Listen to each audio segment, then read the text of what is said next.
On August 16, 2016, police on O'Fallon, Missouri responded to what sounded like a terrifying emergency. A woman called 911, screaming she had just shot a man in self defense. The woman, Pamela Hupp. The man, Louis Gumpenberger, a mentally disabled man with no history of violence. She said he attacked her. She said he had a knife and that he shouted, "Russ Faria sent me." But detectives would soon uncover a trail of lies so twisted, so dark, that it would lead them back 5 years to a brutal murder unsolved and a man wrongfully convicted. This is the true, chilling story of betrayal, deception, and how justice almost failed. The murder of Louis Gumpenberger. Imagine this: a warm summer afternoon in a quiet suburb. Pamela Hupp paces her kitchen, her hands shaking slightly. She looks at the front door. Waiting on her kitchen table, she places a staged note, a wad of cash, and a small knife. Outside, a car door slams. Louis Gumpenberger, a 33-year-old man with mental and physical disabilities from a previous car accident, approaches. His gait is awkward, his eyes confused. Just days earlier, Pam had approached him, pretending to be a TV producer, offering money to reenact a 911 call. He didn't know this was no acting job. As he enters her home, everything happens fast. Pam fires once, then again, then again. The final shot echoes through the hall, and Louis collapses. He is dead before he hits the floor. Pam dials 911, screaming hysterically. She claims Louis broke in, that he had a knife, that he was trying to kidnap her. But investigators quickly see through her story. Surveillance footage shows Pam trying to lure another man into her car days earlier. The note found on Louis sounds staged, referencing Russ Faria, who had been acquitted years earlier. Pam's DNA is found on Louis's body. What was she trying to do? Frame Russ again, and why? To find that answer, we need to go back to 2011.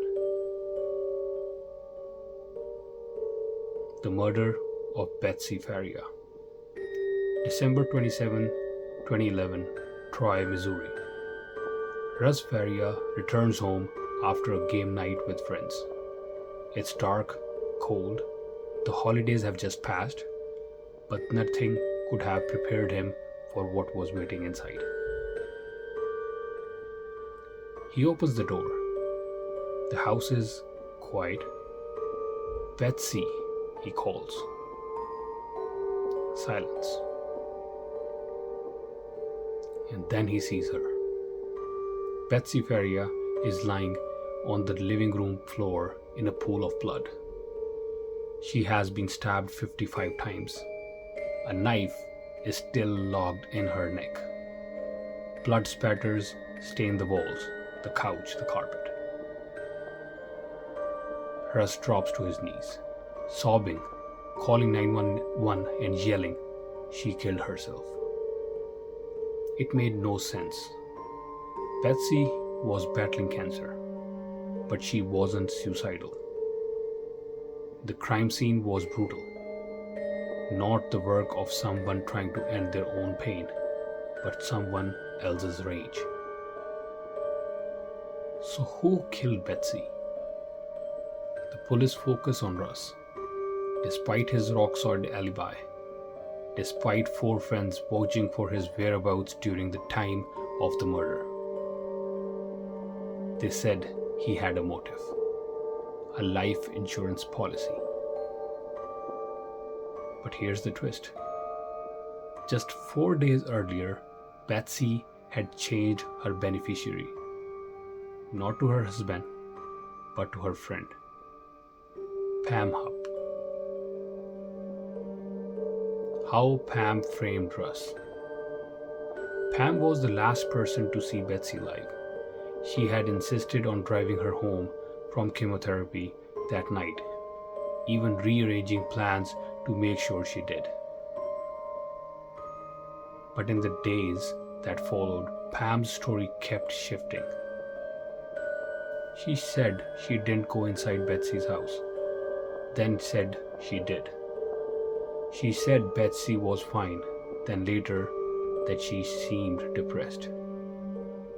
Despite all this, Russ was arrested, charged, and convicted. He spent 2 years in prison for a crime he didn't commit. Then came the appeals, the new trial. Russ's defense brought receipts, phone records, witness testimonies, and more importantly, the truth about Pam's behavior.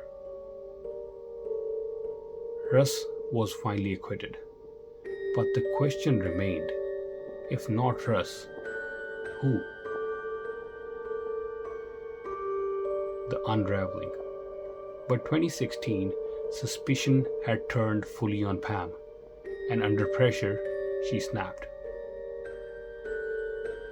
She lured Louis Gumpenberger into her home, trying to stage another attack and frame Russ again.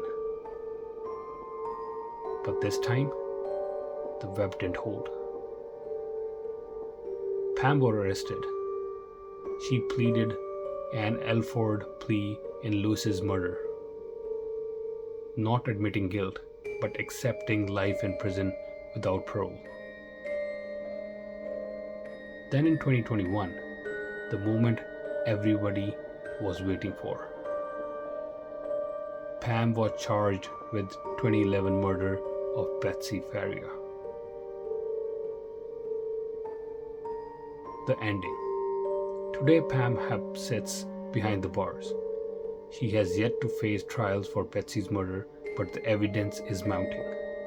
The insurance policy, the lies, the setup, the greed. Russ Faria walks free, scarred but free. And Betsy's story finally has a voice, one that demands justice not just for her, but for everyone who believed the lies. This was a case of manipulation, betrayal, and a chilling reminder that sometimes evil hides in plain sight. If you enjoy the true crime stories like this, don't forget to subscribe, like, and share. More stories are coming soon. Until next time, stay safe.